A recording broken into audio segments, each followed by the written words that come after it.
conocidas y que suelen aparecer mucho en física, entre ellas la ecuación de Laplace, que es la primera que vamos a revisar. Y es que esta ecuación de Laplace, vamos a empezar con Laplace. Y la ecuación de Laplace se escribe de la siguiente forma, es como con cierto operador diferencial, cierta función u, que es igual a cero. Esta aparece como una ecuación de equilibrio o estacionaria. Aparece en temas como electrostática, que ya la han de ver los que han visto física 3, o también electromagnetismo. Y han resuelto seguramente o han visto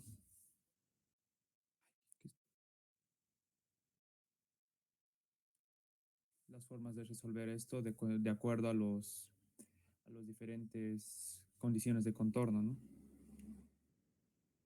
Y esto es en el vacío, es decir, con cierto ρ igual a cero. Entonces tenemos la ecuación de Laplace. Esa no es la única parte donde aparece, sino también tenemos que aparece en la gravedad newtoniana,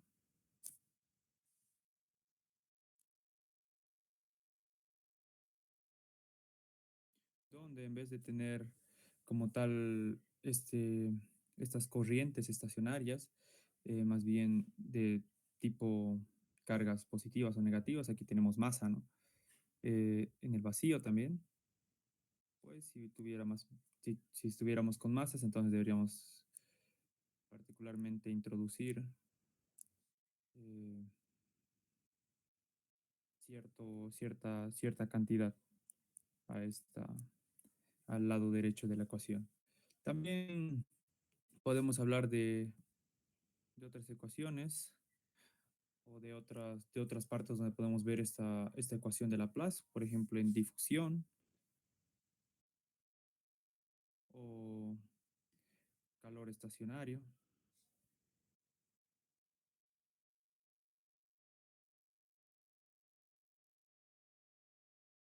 donde tenemos la siguiente forma de la ecuación. En régimen estacionario, nosotros tenemos que U de t es algo así como una constante, es decir, U es una constante, entonces en el tiempo va a ser igual a cero. Entonces tenemos la ecuación de Laplace nuevamente. Y vemos que, en efecto, tenemos que esta ecuación de Laplace aparece en muchos problemas físicos y se prescribe como U, y la derivada o esta derivada o este operador diferencial de una función U igual a cero. Ahora, tenemos que las condiciones de frontera van a darnos ciertas soluciones de esta ecuación diferencial, por lo tanto tenemos que, para resolver esta ecuación diferencial, primero vamos a tener que fijar ciertas condiciones de frontera, pues de no hacerlo, entonces tendríamos cierta ambigüedad en escoger ciertas soluciones de esta ecuación. Entonces ahí vienen las condiciones de contorno, que vendrían dadas por las de Dirichlet,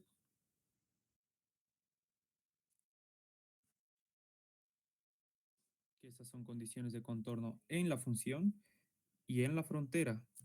Ahí vamos a describir como la frontera, como cierto, eh, bueno, como de la siguiente notación, que es el contorno,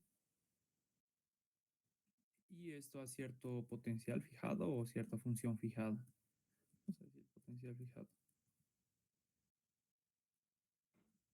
Esto es las condiciones de contorno en la misma función en el contorno. Ahora tenemos también las condiciones de contorno de Newman, que deben recordar que estas son condiciones de contorno en las derivadas de la función en el contorno. Y vamos a llamar, digamos, un flujo fijado. Pero también existen ciertas condiciones de contorno que son mixtas, que son combinaciones de estas dos.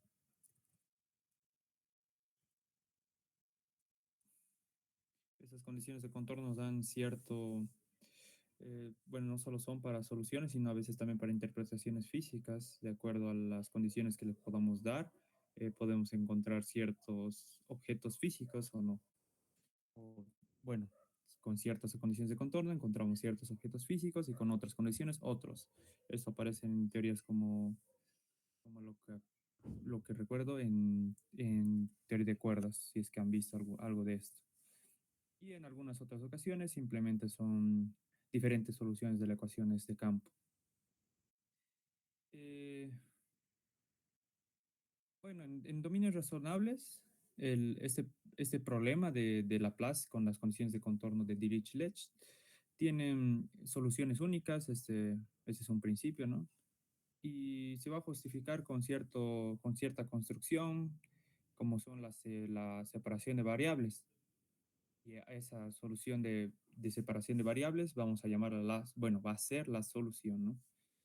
Entonces, para ello, primero, antes de hablar de esta separación de variables, que es una de las formas en las que vamos a resolver la ecuación de Laplace, o otras, esta Laplace solo va a ser un ejemplo más de lo que van a ser las diferentes ecuaciones diferenciales, puesto que es muy útil entender de manera intuitiva cómo aparece, por qué se hace así, y es bastante simple, ¿no? Y además es bastante físico, igual aparecen muchos contextos físicos. Así que primero hablemos de las teorías llamadas Sturm-Liouville, que estos dos las habrán estudiado muy bien y aparecen bastantes ecuaciones diferentes, cada una de ellas con diferencias entre sí, pero que tienen como coherencia en el sentido de resolverlas, ¿no? Entonces hablemos de Sturm-Liouville y este va a ser como un interludio, ¿no? Muchos problemas de separación van a llevar la siguiente forma. Este es lo que queremos mostrar ahora con este Sturm-Liouville es mostrar que muchas de las ecuaciones que aparecen en física en general suelen tener la misma forma. Como tienen la misma forma, entonces nosotros encontramos recetas para resolverlas.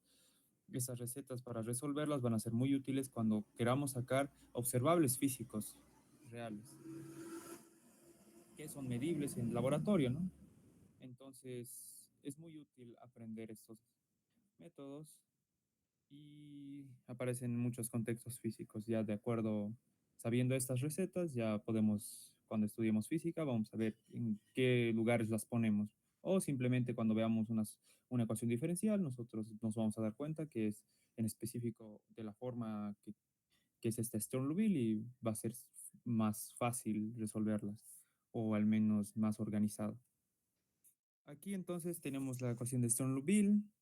Bueno, en realidad es un conjunto de ecuaciones. Las ecuaciones de Sturm-Liouville tienen la siguiente forma. Y aquí tenemos que la función P va a ser mayor que cero, mientras o función omega, o bueno, su función W, digamos, que también recuerdo que era algo como el peso del, del producto interno definido, pero eso vamos a ver en algún punto, o simplemente lo estamos comentando. Condiciones de frontera,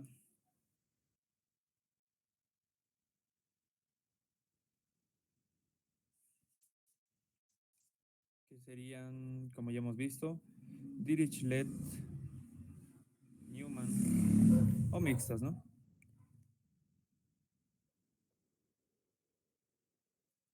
Entonces, o mixtas. Entonces, vamos a definir un operador diferencial. Y es bonita esta teoría que va a ser como una mezcla de ecuaciones diferenciales con álgebra lineal, se podría decir, ¿no? A grosso modo. Y vamos a definir cierto operador diferencial y, y este operador va a ser autoadjunto con un producto interno definido de la siguiente forma. Estas definiciones pueden ser probadas si es lo que quieren. más. Aquí vamos a ir a más que todo a resolver los problemas y usar lo que ya se había estudiado, ¿no? Entonces tenemos este operador definido. Como, como les había dicho, este es el peso que define el producto interno de cierta forma, bueno, de esta forma. Y seguramente ustedes conocerán tal vez este más comúnmente, este operador. Sin embargo, para definir de mejor forma o de manera más coherente este, este operador, bueno, el operador diferencial y su producto interno de este espacio, vamos a definirlo de esta forma. Entonces, ¿qué, qué propiedades encontramos dentro de esta ecuación diferencial con cierto operador definido de esta forma? De esta forma. ¿Qué propiedades encontramos de acuerdo a lo que es una, un, un operador autoadjunto? Entonces vamos a tener consecuencias esenciales, ¿no? Las consecuencias serían que tendríamos autovalores reales. El espacio bueno, tiene autovalores reales, que esto va a ser muy importante. En ciertos contextos físicos, como en la ecuación de Schrödinger, vamos a ver que ciertos operadores tienen autovalores reales, porque estos son justamente los que medimos. También vamos a poner número uno. Número dos, también tenemos que las autofunciones son ortogonales,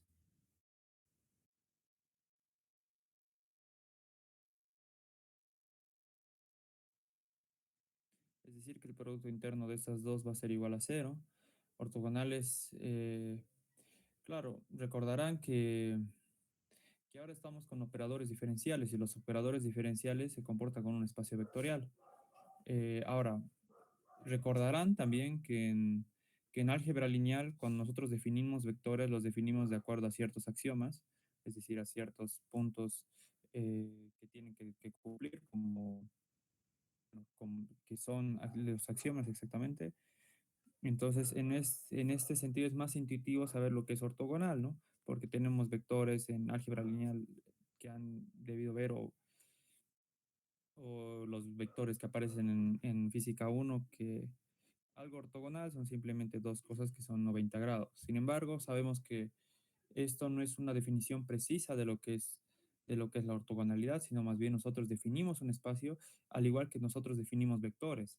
Los vectores son objetos que están dentro de nuestro espacio vectorial, no en sí mismos son objetos como flechitas, que ya recordarán los que puedan, y los que no, estamos haciendo acordar esto que esta es una versión intuitiva, que es objetos que tienen 90 grados. Sin embargo, la definición más formal es de acuerdo a las definiciones de espacios vectoriales, donde se define cierto producto interno, que aquí lo hemos hecho, y de acuerdo a ese producto interno, nosotros encontramos la propiedad llamada ortogonalidad, que sería que dos objetos dentro del espacio vectorial tengan un producto interno igual a cero. Esa es la ortogonalidad y va a ser muy útil, pues nos va a dar una noción más clara de lo que es la, las dependencias lineales y cuándo podemos, y para encontrar ciertas bases, porque estas bases tienen que ser ortogonales eh, para, para que sea más coherente cómo mostramos las soluciones. Esto lo vamos a ver de manera más clara, pero por ahora nos quedaremos con esta cosa, que es que la noción más formal de ortogonalidad es de acuerdo al producto interno definido. Y tres, completitud.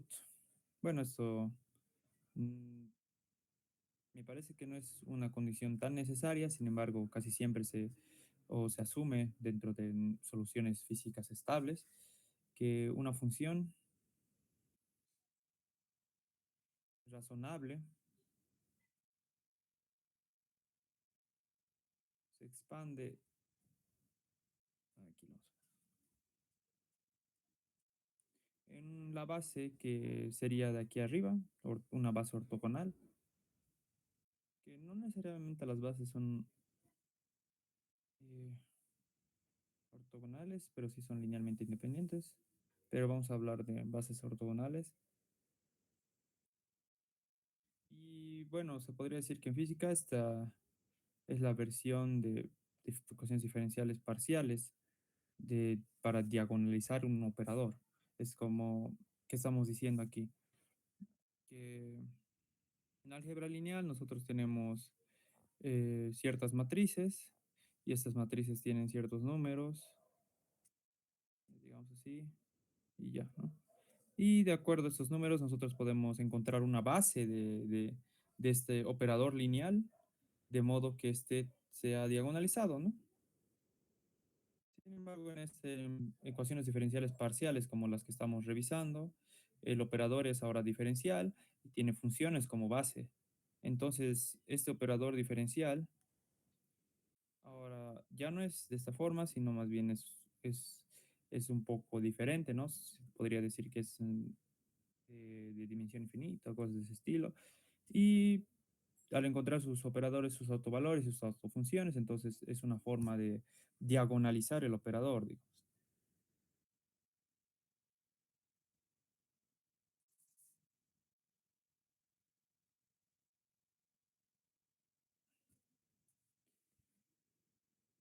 Y bueno, y con eso terminaríamos esta parte de, de revisión de Storm-Liouville, súper rápida. Ahora iremos a ver un ejemplo. Por ejemplo, hablemos del rectángulo en dos dimensiones, que nos va a dar algo que ya conocemos, que es Fourier, como la base natural. Es decir, si nosotros resolvemos las condiciones de contorno en un rectángulo, nos va a dar las funciones de Fourier. Y tiene sentido, pues nosotros vamos a encontrar una base, mejor haremos resolveremos la ecuación y luego trataremos de interpretar por qué nos sale Fourier, en efecto, por qué es interesante, por qué es algo que esperarías desde un principio sin necesariamente resolver esto, solo con intuición de lo que tú sabías desde antes, ¿no? Que eran transformadas, bueno, series de Fourier y este estilo. Vamos a disponer de un dominio en un rectángulo, ¿no? De x de entre 0 y L y entre 0 y H, digo. Y entonces Laplace la vamos a escribir de la siguiente forma. Laplace.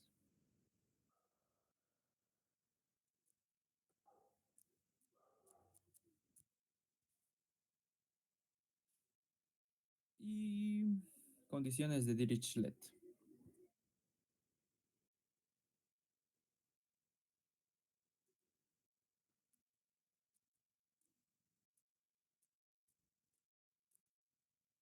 que serían U0y, ULY,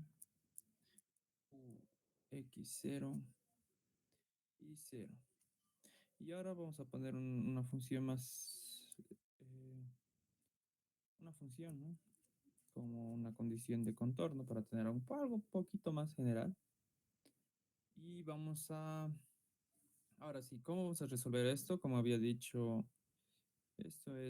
va a ser una receta, ¿no?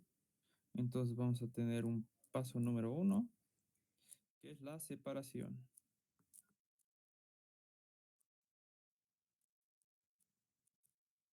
La separación. Entonces vamos a proponer en un principio que u de x, y es de la forma xx, y, y. Y vamos a sustituir esto en la ecuación de Laplace. ¿Eso qué nos va a dar? X doble prima y, ¿no? Que es x doble prima de x, puesto que solo depende de x, y de y, ¿cierto? Y luego este es doble derivada en y. Ese sería doble prima en este. Entonces sería x de x. o sea, función de x, la función grandota x de la variable x y la doble derivada de la función grandota de y, de, que es de y, ¿no? Es igual a cero. Esto lo que podemos hacer es lo siguiente, x2' sobre x de x más y2' sobre y es igual a cero. ¿No? Entonces sabemos que esa es una función de x y esa es una función de y. Es decir, esa es una función puramente de x y es una función puramente de y. Por lo tanto, como es una función puramente de x y puramente de y, entonces cada uno de estos debería ser eh, igual a una constante, puesto que si es de x, no se puede eliminar con uno de y, ¿cierto? Bueno, es el razonamiento típico que hemos tenido, que si fuera una función de x, si este fuera una función de y, digamos que de y, como lo es, ¿no? Digamos que hagamos un renombramiento de cada uno de estos términos. Entonces esto es igual a cero. Si este fuera x y este fuera y, entonces x más y no necesariamente es igual a cero. No está resolviendo el problema. Lo único que estamos definiendo es, es, es una línea en este caso. O si tenemos esto, estaríamos definiendo un círculo, pero no estaríamos definiendo la solución de la ecuación diferencial, ¿cierto? Solo estaríamos definiendo una superficie de esa ecuación diferencial con ciertas soluciones, diría con eh, cierto, cierta propiedad especial, no realmente resolviendo. Por lo tanto, tenemos que escoger una constante porque de esa forma sí estaríamos resolviendo. Entonces, una constante que vamos a llamar menos k al cuadrado. Esto no necesariamente es... Ah, ya. Este es igual a cero. Y vamos a definir esto como menos k al cuadrado, digamos. Entonces, este sería más k al cuadrado, ¿cierto? Entonces vamos a definir esa menos k al cuadrado para que el problema en x con Dirichlet tenga soluciones, bueno, va a tener soluciones oscilatorias, ¿no? Entonces definimos una constante menos k al cuadrado y vamos al paso 2.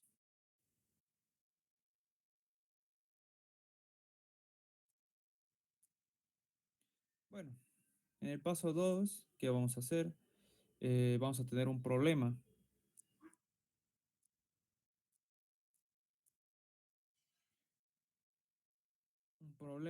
en x o en y, ¿no? De acuerdo a lo que ustedes quieran, de autovalores. ¿A qué me refiero con esto? Nosotros tenemos x2' más k al cuadrado de x, ¿no? Solo estamos usando esta parte de la ecuación. Es decir, esto lo que hemos hecho es esto. Hemos agarrado x2' x es igual a menos k al cuadrado. Eso es lo que hemos hecho. O también, si quieren, ponemos menos y2' sobre y de y, que es igual a menos k al cuadrado. Eso es lo que hemos hecho. Entonces tenemos lo siguiente. Ahora bien, las soluciones de la ecuación diferencial van a estar restrictas o sí, restrictas dependiendo a las condiciones de contorno. Esas condiciones de contorno, ¿cuáles eran? Eran las condiciones de contorno, aquí están. Estas, ¿no? Son simplemente estas soluciones de contorno. Entonces, esas soluciones de contorno que nos dicen que x en cero y x en L tienen que dar u de x es igual a cero, es decir, estas tienen que ser igual a cero.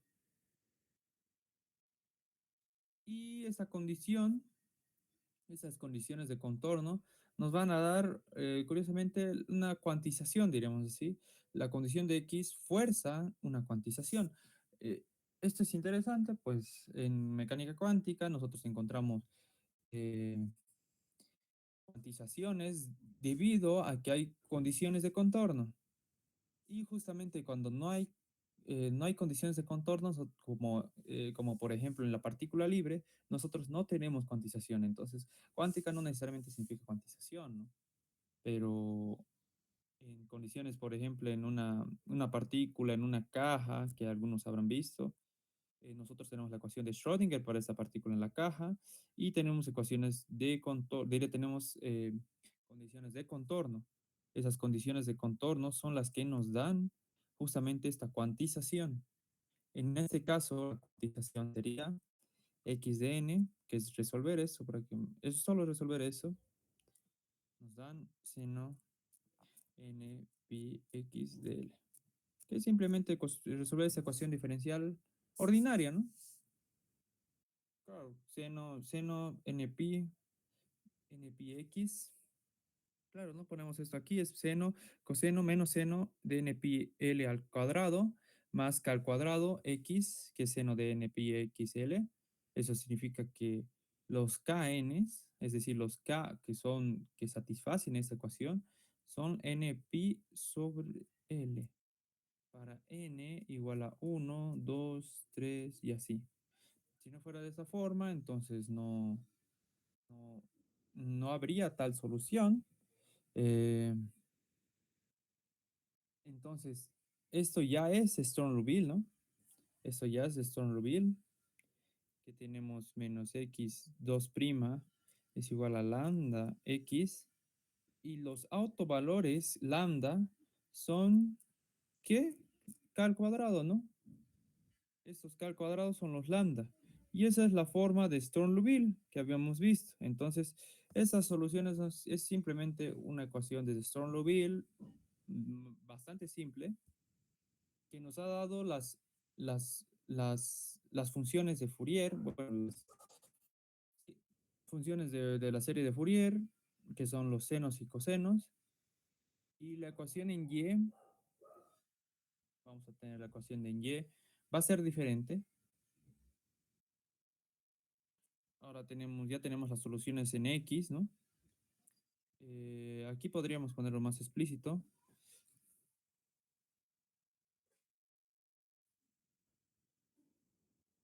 Esto ya es Sturm-Liouville.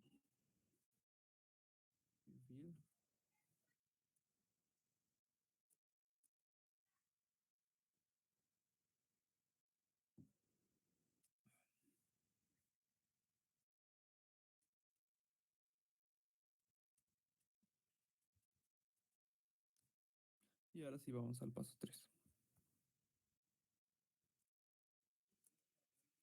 El paso 3 nos dice que vamos a resolver ahora, ya que tenemos X, nos falta resolver cuál. La ecuación en Y.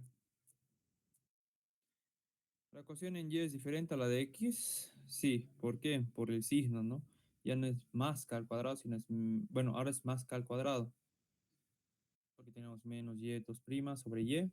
Entonces tenemos la siguiente forma. Bueno, ya tenemos los valores de k de n resueltos, entonces solo ponemos k de n al cuadrado, y igual a 0. Entonces, ¿qué tenemos? Y de n de y. Lo pueden resolver si quieren con matemática, ustedes mismos. La idea principal es que el concepto quede, ¿no? Que los pasos queden, que estas van a ser ecuaciones hiperbólicas, coseno hiperbólico de k de n de y. Y como tenemos que, aquí lo vamos a ver como u de x0, es decir, u de x y igual a 0, ¿no? Así para que quede más clarito. Es igual a 0 para todo x en su dominio, ¿no? Necesitamos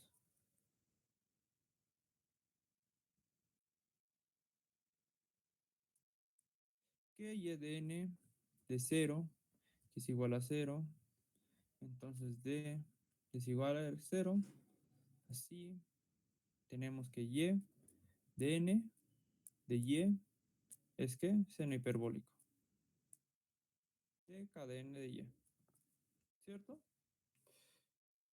Esta condición de contorno lo que está haciendo es eliminar el coseno hiperbólico, la función coseno hiperbólico. Por eso es que estamos obteniendo seno hiperbólico. Ya.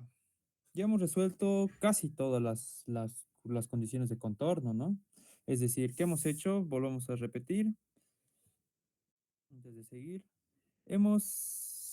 Ya teníamos la Laplace con ciertas condiciones de contorno, teníamos las condiciones de contorno de Dirichlet, que nos daban que U en X igual a cero y en X igual a L y en Y igual a cero es cero, para cualquier función de Y en este caso y en este de X. O bueno, para cualquier valor de X o Y en el dominio, ¿no? Y aparte, y este es algo que todavía no hemos usado y que lo vamos a usar ahora.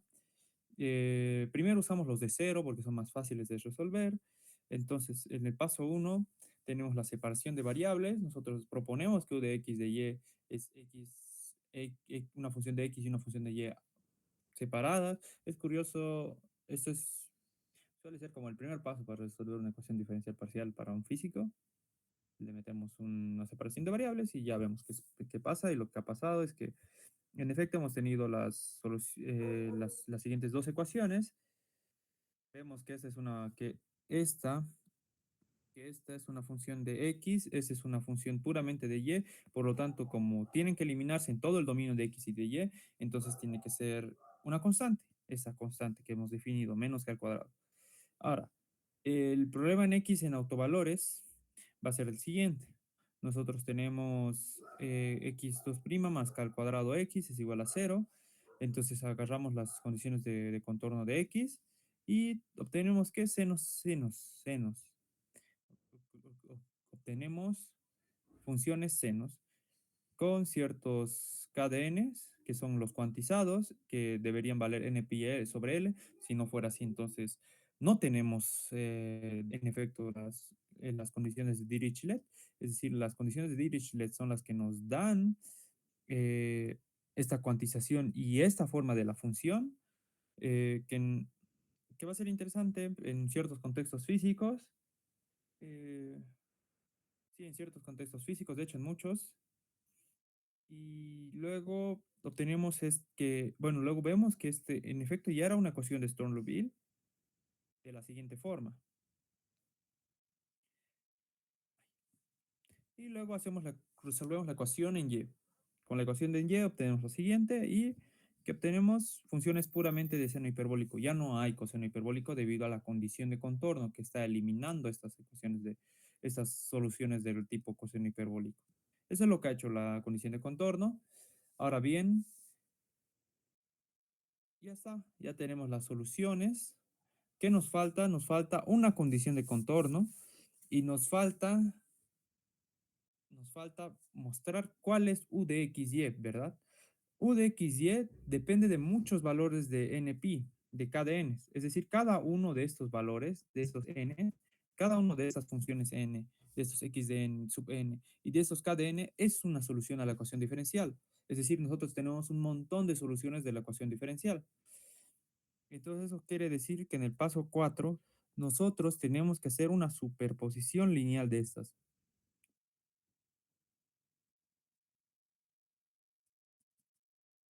Porque en efecto estas soluciones son linealmente independientes. Es decir, son una base de nuestra solución en realidad. Entonces la solución general sería la suma de estas, ¿no?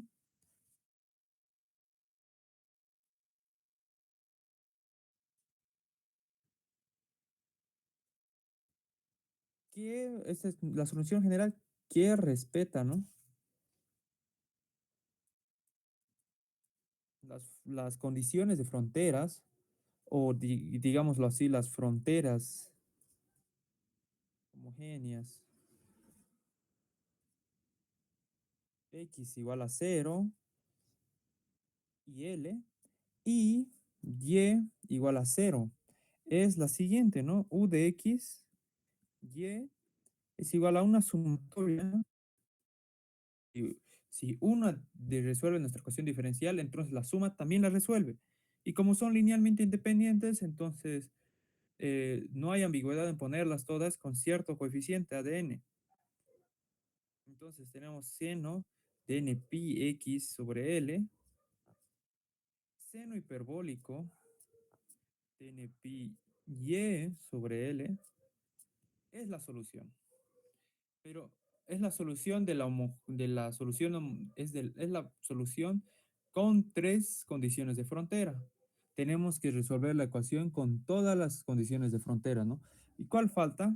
Y ese va a ser nuestro paso 5. Imponer el- la condición de contorno u de x0, perdón, u de xh igual a f de x, es decir, evaluando en y igual a h. Es decir, ¿qué es lo que tenemos? ¿Qué harían? Simple, ¿no? Solo ponemos u de, de x h, que es igual a f de x. Como sabemos que esta es la solución de los otros dos, de los otros tres, solo necesitamos que esta función resuelva lo siguiente. A de n, seno hiperbólico de npi, npi, ¿no? Npi h de l, que es solo esta parte, y seno de npi xl. Ahora, ¿qué es lo que vamos a hacer con esto? Bueno, ya hemos llegado hasta este punto y decimos, nosotros creamos nuestras funciones y para obtener nuestras funciones, nosotros, es decir, esta es una solución, pero ¿qué hace que que esta solución respete esta imposición que es la f de x? Lo que hace eso es los coeficientes estos. Estos coeficientes nos van a decir que en efecto está resolviendo esto. ¿Y cómo tienen que ser esos coeficientes? Ya hemos hecho lo siguiente. Pam, pam, pam. Tenemos esto. Como tenemos eso, ahora, ¿cómo encontramos estas cositas? Eso es ADN.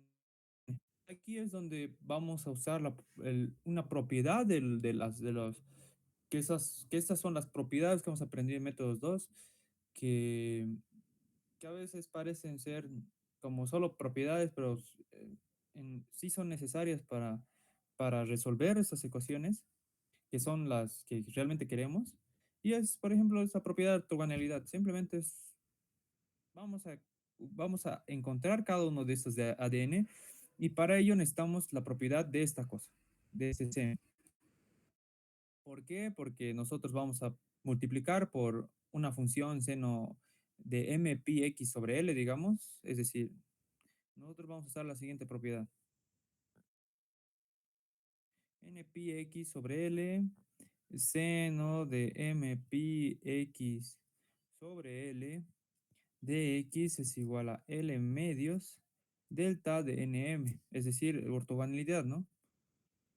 Entonces, nosotros lo que vamos a hacer es multiplicamos ambos lados por este seno de N pi y integramos de 0 a L, que es el dominio, y en efecto, esta parte de aquí, se va a hacer delta de NM. Y esta parte de aquí va a ser que lo que estoy diciendo es que multipliques esto a ambos lados, eso significa ambos lados, y integrar sobre 0 a L. Eso significa 0 a L, ¿de qué? De f de x, seno de n, m pi, n pi, aquí le pondremos n pi, n pi x sobre L, de x, va a ser igual a, aquí va a haber un delta de n. Como hay un delta de nm, entonces esto se va a volver m, y este ADN se va a volver ADM. Mejor lo voy a poner para que quede más claro lo que quiero decir, que esto va a ser igual a ADN sobre 2, o sea, L medios, seno hiperbólico de N pi h sobre L, ¿cierto? Lo que ha pasado aquí es que hemos integrado ambos lados sobre N pi, hemos ambos lados de esta ecuación, los hemos integrado sobre de 0 a L, ha aparecido esto, L medios, ha aparecido por justamente esta propiedad, si están trabajando con, con funciones ya normalizadas, seguramente han visto que que a veces ponen de este tipo, raíz de 2 sobre L seno de NPi, es simplemente una normalización, así que en este caso nuestro producto interno está definido con cierto coeficiente, así que no hay problema, solo simplemente son definiciones y ya. Entonces hemos obtenido esto. Lo pueden chequear bien en sus casitas. Y la cosa es que nosotros hemos obtenido lo siguiente. ADN, hemos podido separar ADN de toda esta suma, porque no podemos quitar, porque aquí tenemos una suma. En esta suma es difícil saber cada valor de ADN. Entonces, cada valor de ADN va a valer lo siguiente. Ahora ya los tenemos separaditos, ¿no? Lo tenemos bien separaditos. Entonces, tenemos NPi H sobre L, de 0 a L, de f de x, de seno de NPi x sobre L y de x. Ya está. Entonces, ya hemos obtenido los ADN, entonces, cada n es un modo transversal en x. El factor de seno hiperbólico de NPi y sobre L va a describir cómo ese modo se extiende hacia abajo desde la frontera superior. El, el, Como ya había mencionado, el hecho de que cada n sean discretos es simplemente residuo de lo que había sido las condiciones de frontera. Ya tenemos los ADN. Ahora tenemos que en esta caja rectangular, si es que nosotros agarramos cierta cosa física, por ejemplo, potenciales, nosotros estamos en realidad resolviendo el potencial de cierta caja con ciertas condiciones de frontera y con este f de x que podría ser un potencial específico en cierta parte de la frontera, digamos aquí. Entonces, ese f de x le puedes poner b. En tus experimentos le puedes poner la función que quieras y tú puedes saber la forma del potencial de acuerdo a esta f de x. Entonces, lo que hemos hecho aquí es resolver esta ecuación diferencial y con las condiciones de frontera que hemos dado. Y ya ahora cuando queramos hacer en un experimento, nosotros ya sabemos cómo es la forma de este potencial. En este caso, ¿no? Luego podríamos hacer eso también con otras cosas como ser en difusión, en gravedad newtoniana. Y vamos a ver que estas funciones son simples en este caso, pero para, por ejemplo, cuando queramos trabajar con, con objetos más complicados, como en mecánica cuántica, como en relatividad general, como, como en holografía, vamos a ver que, que las funciones se vuelven cada vez un poco más raras, pero simplemente esas formas más raras es por la forma de la ecuación, pero en efecto eh, la esencia de resolver la ecuación diferencial es la misma. Y la forma rara ya se puede depender de cómo se comporta el agujero negro, cómo se comporta el sistema cuántico y más. Entonces, eso es simplemente así que la forma matemática es bastante organizada y va por pasos. Entonces, creo que podríamos descansar un rato aquí y luego vamos a ver la esfera, que es un poco más complicada, pero nos sirve, por ejemplo, para el átomo de hidrógeno, para, para para un objeto masivo que es esférico y incluso para más, incluso en supergravedad vamos a ver que, bueno, vamos a ver lo que es supergravedad. eh, Estos objetos aparecen de manera muy natural como como para resolver ciertos problemas en relatividad general, cuando nosotros tenemos ciertos modos por ejemplo, Kaluza-Klein, cuando tenemos muchas dimensiones, entonces el operador lo único que hace es aumentarse de dimensiones y las soluciones se hacen más complicadas, pero en esencia son lo mismo, solo muestran las simetrías del problema.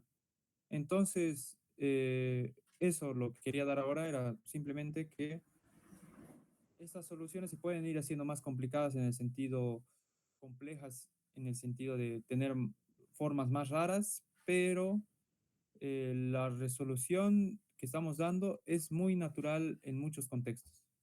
Así que por eso es bueno saberlos bien. Podemos darnos unos 5 o 10 minutos y volvemos. ¿Está bien?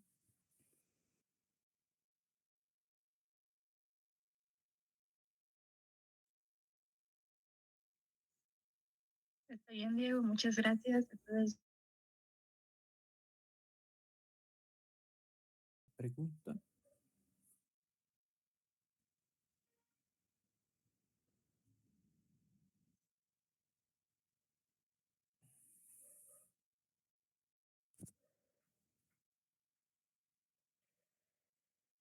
Creo que no. Bueno, entonces podemos seguir con un ejemplo más. A ver, voy a ver primero. Sí, creo que no hay.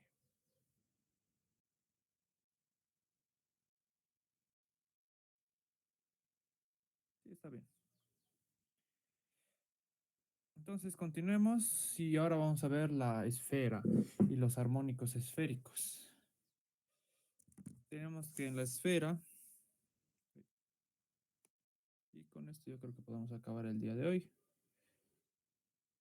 Sí, con esto más y acabamos el día de hoy, que sería la esfera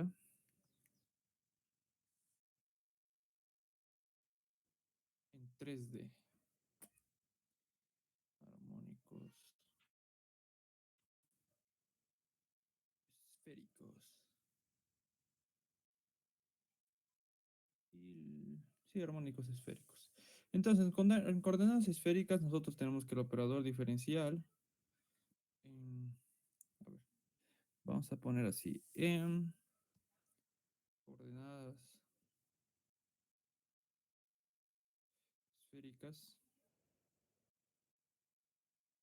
nosotros tenemos que el operador diferencial, eh, laplaciano, es igual a 1 sobre r al cuadrado de r al cuadrado, parcial de r, más 1 sobre r al cuadrado y el operador diferencial de una 2 esfera, bueno, una S2, que sería de, de polar. Entonces nosotros lo que vamos a buscar, ahora bien, aquí hay dos formas de ver esto. Una es con este operador y otro es también separando este operador y obtenemos otro tipo de soluciones, pero van a estar relacionadas. Esas son las funciones de Legendre, creo, Legendre. Y por otro lado tenemos los armónicos esféricos. Ambas están muy relacionadas, entonces dependiendo del libro que vean van a ver una o la otra. Entonces tenemos esta. Vamos a proponer esta solución. Esta solución. Entonces, sustituyendo en la ecuación diferencial, nosotros tenemos lo siguiente. 1 sobre r, 1 sobre r al cuadrado, derivada de r. Claro, estamos haciendo la separación de variables. Recordarán, ¿no? Estamos volviendo a hacer el mismo procedimiento ahora, eh, sin decir paso 1, paso 2, sino más bien directamente nosotros obtenemos lo siguiente. Más 1 sobre r al cuadrado, 1 sobre y, este operador, 0, 0. Ya, ¿qué hemos hecho? Simplemente hemos puesto esta función dentro de este operador. Y como hemos hecho la separación de variables ahora en una variable radial y otra angular, nosotros obtenemos esta parte de la parte radial y esta parte de la parte angular. Hemos dividido entre una función r y una función y por eso nos sale de esta forma. Para llevar al mismo paso que hemos hecho la anterior vez, se darán cuenta que es prácticamente lo mismo. ¿Por qué es prácticamente lo mismo? Porque tenemos un operador diferencial aquí. Tenemos operador diferencial. En el anterior caso era un poco más simple, pero aquí tenemos funciones de r al cuadrado, r todo, de r al cuadrado, diferenciales de r, pero en efecto todo esto es una función de qué? De simplemente de la parte radial, más una parte 1 sobre r al cuadrado, este es 1 sobre r al cuadrado, más una parte angular. Entonces ha pasado lo mismo que hemos visto anteriormente. Ha pasado eso. Entonces, como... Ay, un momento, por favor. Ay, sí, por favor. Acabando mi batería aquí. Y ay, ni modo. Ya. Y bueno, teníamos una parte radial y otra angular. Entonces, multiplicando por r al cuadrado aquí, r al cuadrado, ¿no? Por al fin y al cabo es cero, esta parte es cero. Entonces vamos a tener lo mismo que hemos obtenido anteriormente. Una parte puramente de una variable y la otro lado una parte puramente de, de parte angular, que en el anterior vez era y, ahora es un angular que depende de hecho de dos variables que sería tita y phi, y por eso es que hay una relación con, con las funciones de Legendre eh, especiales, me parece. Entonces tenemos uno sobre y, este operador diferencial de polar, y menos, ahora es una constante, como habíamos dicho anteriormente, como esto solo dependía de y de r, y eso dependía de una sola variable, y este dependía de otra variable diferente y eran independientes, entonces nosotros necesitamos que esos sean iguales a una constante. En este caso, la constante va a ser L por L más uno. Ustedes dirán, ay, ¿por qué L por L más uno? Bueno, es que es muy útil que sea así. Pueden hacerlo con un K, digamos, con un K arbitrario, y luego se darán cuenta que después de hacer unos pasos, se darán cuenta que es mejor L por L más uno por la forma en la que tienen los armónicos esféricos. Por esa forma, de hecho, es que nosotros escogemos L por L más uno. Lo pondremos en una forma más, a ver, primero desarrollaremos un poco más y ahí vamos a ver por qué es L por L más uno. Y es que en un principio parece raro, ¿no? Es como muy arbitrario, ¿no? ¿Cómo se me ocurriría eso a mí? Y vamos a ver que es simplemente por la propiedad de autofunciones del valor del operador angular. Ya hemos escogido este por conveniencia, va a ser la parte angular. Es de la siguiente forma. Es este operador 2y L por L más uno por y. Este operador lo pueden ver si quieren en internet, simplemente está cortado para que tenga toda la información de tita y phi, que es toda la parte angular, es decir, la que no depende de la distancia, sino más bien simplemente de en qué parte de la esfera estás, ¿no?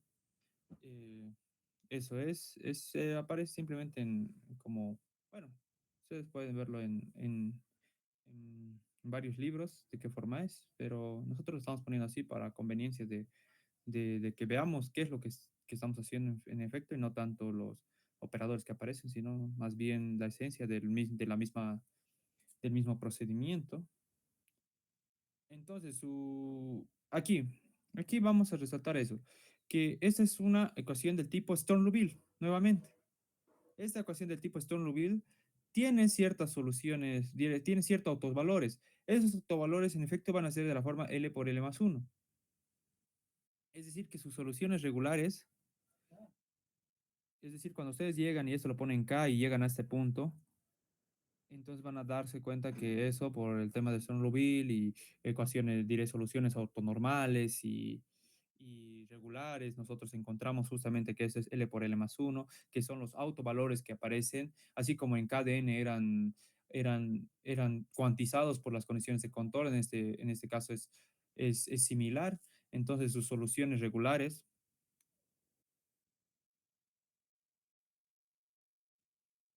forman una base ortonormal.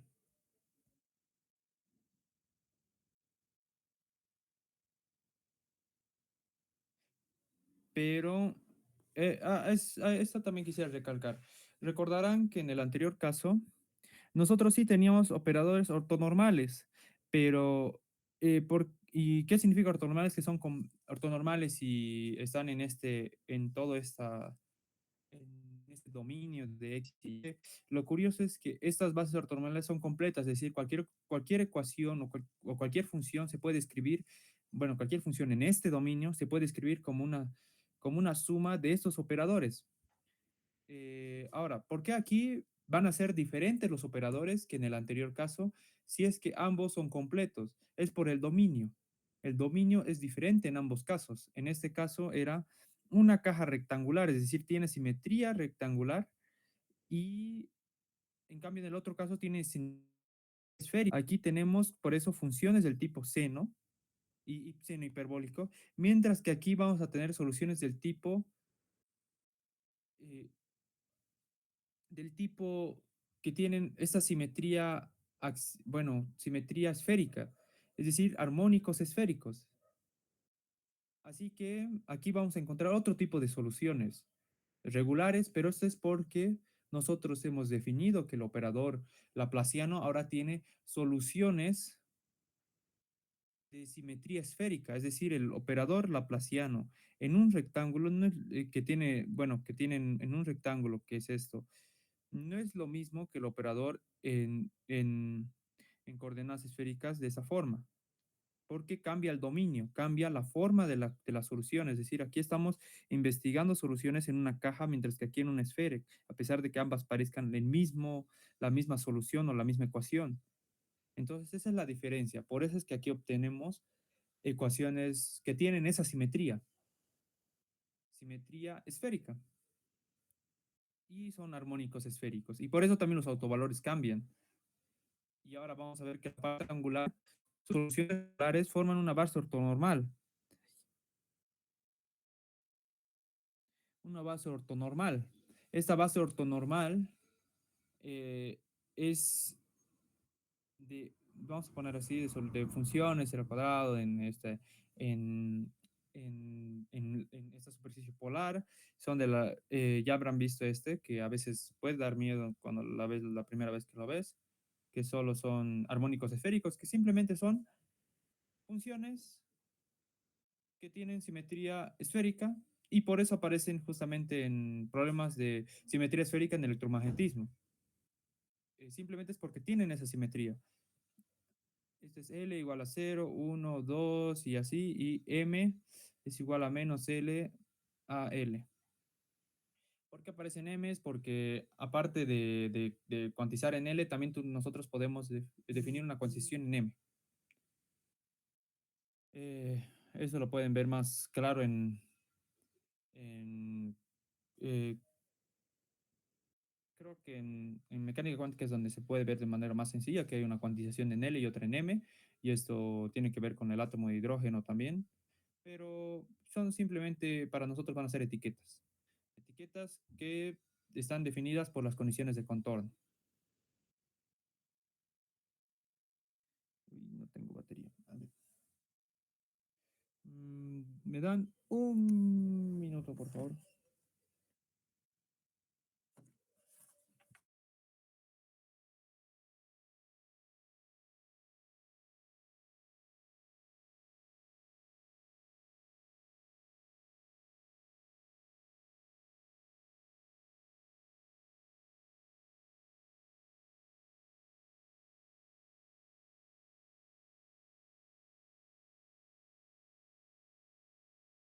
Ahora sí, ya estamos con el cargador. Ya. Entonces, ¿qué les decía? Les decía que, bueno, estos armónicos esféricos ¿no? Eh, son de esa forma. La forma de estos armónicos es un poco rara, pero cuando nosotros resolvemos, nosotros lo único que queremos es encontrar esos armónicos esféricos y los pones en esa forma. O sea, los pones de esta forma. Esos son labels que nos dicen qué armónico esférico estamos tomando. Estos lo que más van a importar, más que esto, van a ser los coeficientes, es decir, qué tanto pesa cada uno de los armónicos esféricos dependiendo de las condiciones de contorno. Y eso es solo una función que aparece por la simetría esférica. Entonces, cada vez que encuentren un problema con simetría esférica, es muy probable que aparezcan los armónicos esféricos, ya sea en el contexto que deseen, ¿no? Desde mecánica cuántica, electromagnetismo, gravedad, supergravedad y más en teoría de cuerdas igual, cuando hacemos estas compactificaciones van a aparecer armónicos esféricos. Entonces, parte radial.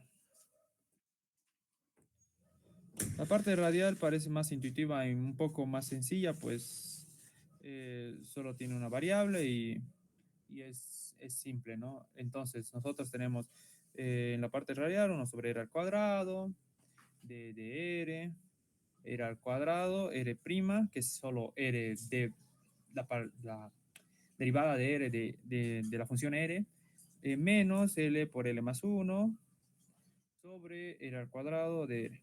Es l por l más 1 parecido por la serie esférica. Así que se mantiene. Entonces vamos a probar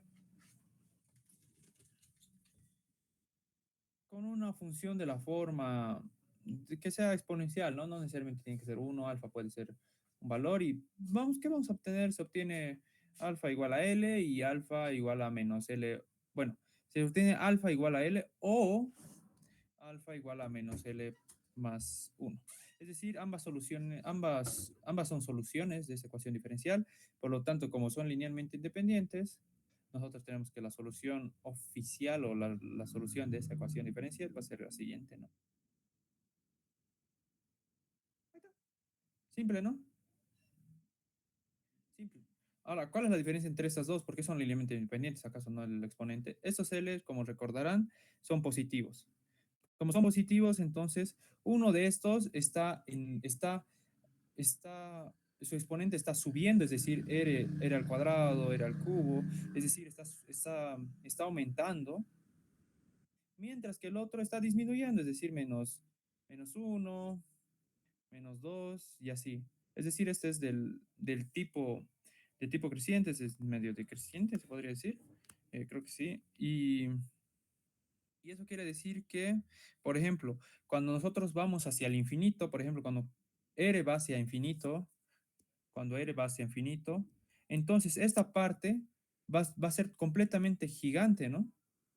Mientras que esta parte va a ser completamente pequeña, porque en el infinito 1 sobre r va a cero, ¿no? Así que vemos que son, en efecto, son muy diferentes y se comportan de manera muy diferentes en la forma asintótica. ¿Y por qué nos importa la forma asintótica? Porque muchas veces cuando nosotros modelamos, por ejemplo, átomos, átomos que tienen, digamos, un átomo súper simple, el primer modelo de nuestro átomo que sea súper esférico.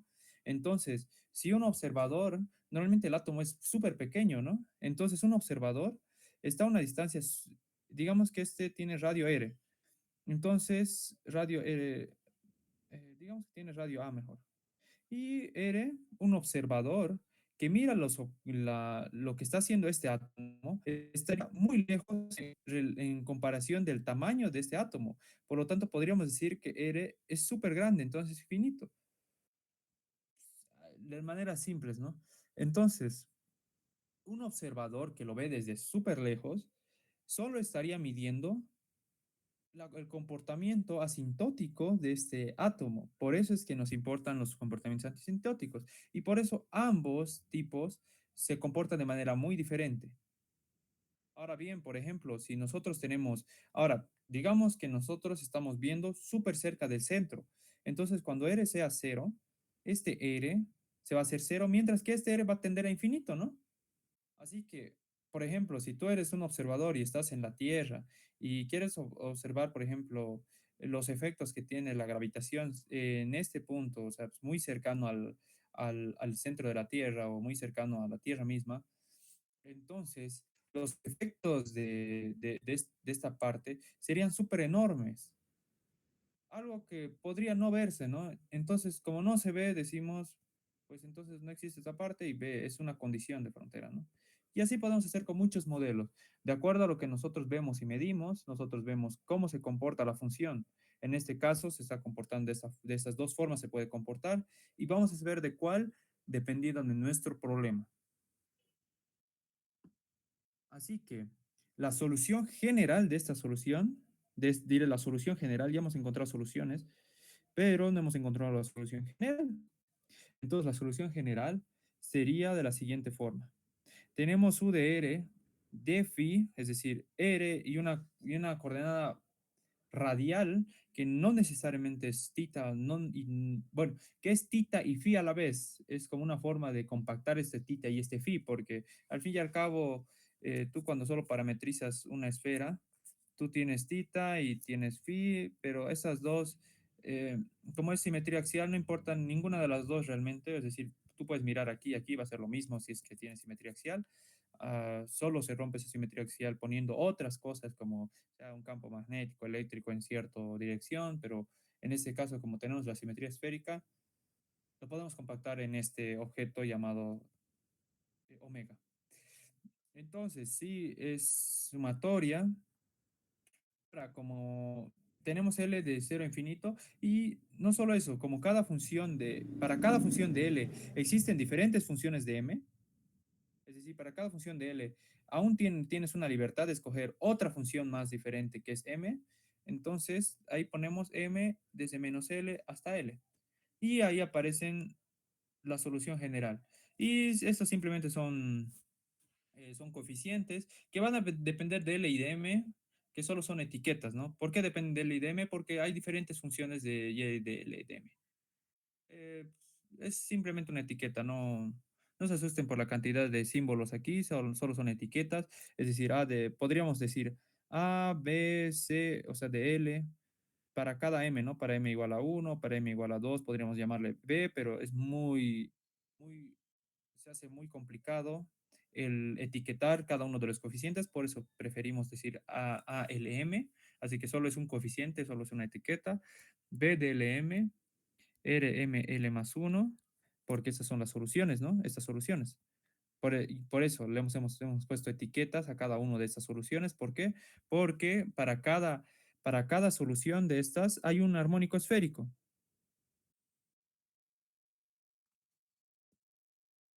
¿cierto? Para cada solución de estas hay un armónico esférico. Ese es el armónico esférico este. Entonces, esta sería la solución. Y las condiciones físicas típicas, como les había dicho, incluyen el origen, condiciones físicas típicas,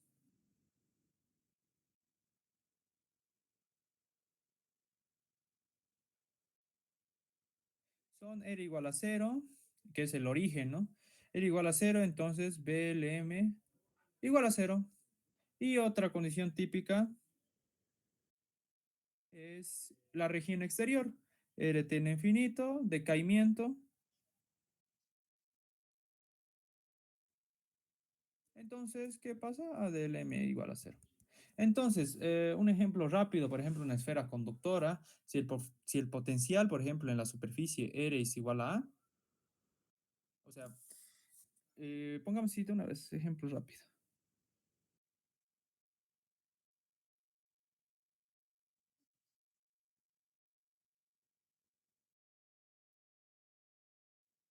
Ejemplo rápido. Entonces, si el potencial en la superficie, esto va a ser una esfera conductora, ya si no les gusta el electromagnetismo, eh, las condiciones imaginen que esta esfera conductora en realidad es, no sé, un objeto físico más interesante para ustedes y con cierta forma más interesante para ustedes. En este caso va a ser una esfera conductora con R igual a A, donde en R igual a A, o sea, en la superficie, sí, R igual a A es la siguiente función, es decir, que también tiene simetría esférica y buscamos una solución exterior que decae. Es decir, nuestra solución va a decaer. Exterior, ¿no? Decae. Normalmente decaen las cosas porque, claro, no, en el infinito debería dejar de sentirse el poder de esa esfera, ¿no? O sea, debería dejar de sentirse. No es que existe un objeto súper infinito y que su objeto va hasta el infinito. Existen cosas bien curiosas como se pueden medir en el infinito y son, por ejemplo, estos, bueno, ciertas ondas, pero eso lo vamos a ver en algún, bueno, no creo, pero lo van a ver. Entonces LM, F de LM, y vamos a tener lo siguiente. ¿Por qué? Porque justamente hemos dicho que decae, ¿no? Y como decae en el infinito, en R tiene infinito, debería ser la función A, R tiene infinito de phi debería ser igual a cero. Por lo tanto, no puede tener esta parte, ¿no? No puede tener esta parte, porque si tuviera esta parte sería enorme, como les había dicho. Sería enorme y solo se vería esta forma. Ya no se vería esta forma y nos dice que debería decaer, por eso decae. Entonces decae es igual a cero, como decae. Así bien, esta función en efecto decae cuando R tiene infinito y por eso también tenemos que FLM. Otra vez, esto es súper simple y es igual que el anterior ejemplo, que es simplemente usar la ortogonalidad para quedarnos simplemente para saber los coeficientes. Es solo usar la ortogonalidad de dos armónicos esféricos, pero ahora en una esfera.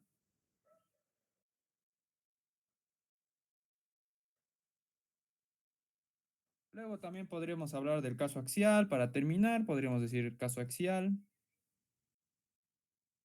Caso axial, por ejemplo, que esto va a ir a Legendre. Si U, por ejemplo, si U no depende de la coordenada phi, por ejemplo, solo es una etiqueta, pero phi es el típico que usan, entonces solo van a contribuir los m es igual a cero. Solo contribuyen los m igual a cero y eso qué significa que solo vamos a tener y el armónico esférico en tita igual, diré en m igual a cero, entonces eso va a ser lo siguiente. 4pi, p de L, coseno de tita. Y ya. Por lo que expansiones se reducen a las series de Legendre, como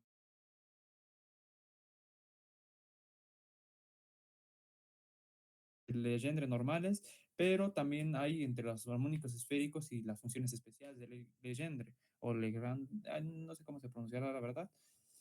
Eh, si alguno sabe, que bueno. Y vamos a dejar algunos mini ejercicios. A los mini ejercicios se los puedo mandar más bien, para evitar sobrepasarnos con la hora. Pero bueno, eso sería el día de hoy. Con eso quería terminar con el ejemplo de la esfera.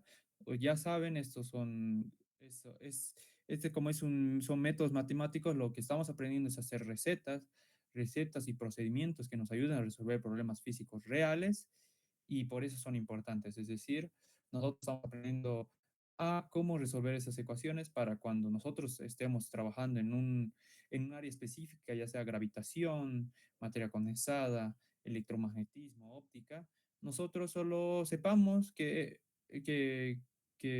bueno, cuando estemos trabajando, un día veamos una ecuación diferencial y digamos, esto se parece mucho a esto, voy y reviso mi libro de métodos y ya. Y de hecho eso es lo que estamos haciendo, estamos revisando súper rápido. ¿Para qué? Para que cuando vean teoría de perturbaciones, hagan prácticamente lo mismo.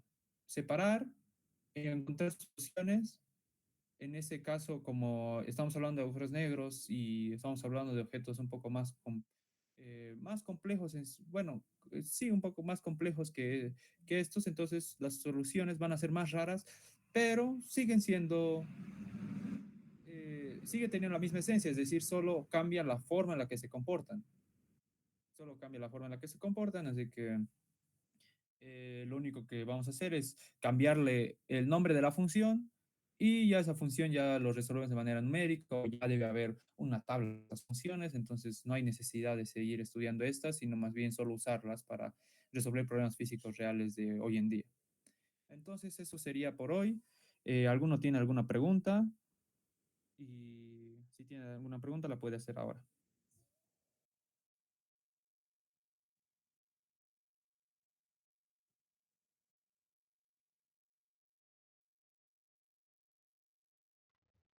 Muchísimas,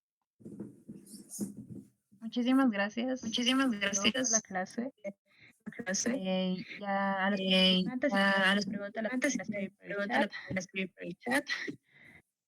Y respecto al Y verano teórico respecto como al tal, verano teórico como tal, avisarles que hoy día les vamos a aviso estar que ya les vamos compartiendo a el estar formulario de compartiendo el inscripción. formulario de inscripción. Y si no hay Y ninguna si no pregunta, hay nos ninguna estaremos viendo pregunta, nos mañana en estaremos viendo en la mañana segunda en clase de en griego. la segunda clase de griego.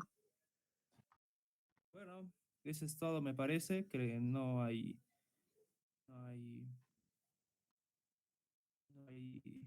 Ninguna pregunta, entonces muchas gracias. Eh, bueno, eso es todo. Gracias por acompañarnos Gracias por hoy. Nos acompañarnos vemos hoy. mañana. Nos vemos mañana. Chao, chao.